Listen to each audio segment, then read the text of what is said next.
Bonjour, retour au sérieux, ou presque, pour cet avant-dernier épisode. Voici l'IBM PC, l'ordinateur qui a défini tout un standard, sans jamais chercher à être fun. L'IBM PC sort aux États-Unis en 1981, puis arrive en France en 1983. Une machine sérieuse, chère, pensée pour les entreprises. Elle faisait tourner des logiciels du bureau type, de comptabilité, des trucs bien rigolos quoi. Et pourtant, même sur ces grosses machines industrielles, des jeux sont apparus. Des petits malins ont commencé à coder entre midi et deux. Parce qu'un PC, aussi strict soit-il et aussi cher soit-il, reste un ordinateur. Et donc un terrain de jeu. Le premier modèle avait 16 kilooctets de RAM. Oui, même pas assez pour un fond d'écran Windows d'aujourd'hui. Extensible à 256 kilooctets maximum. Sur notre TTGO VGA, grâce à l'émulateur du projet FabGL, on émule une version assez fidèle. Un 8086, un son PC speaker d'origine. Il émule 640 kilooctets de RAM, mais en fait seulement 128 kilooctets utilisent la mémoire interne. Le reste ralentit sérieusement. Et puis on a un BIOS textuel tout droit sorti de 1983. Et ça émule la carte CGA.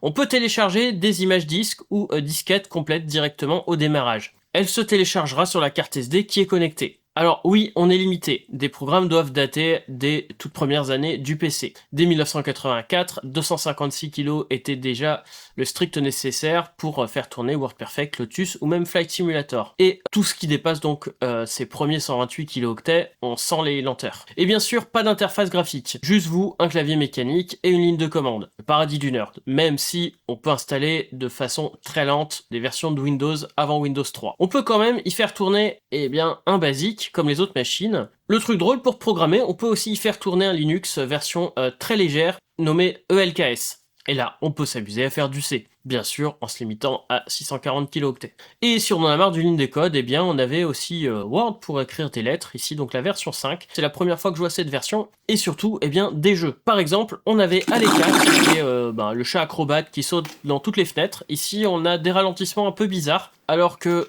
ce jeu fonctionne très bien sur à peu près toutes les machines que j'ai testées. Je l'ai utilisé sur PC XT jusqu'au Pentium 4. Il fonctionne sans problème, donc bizarre. Et aussi Digger.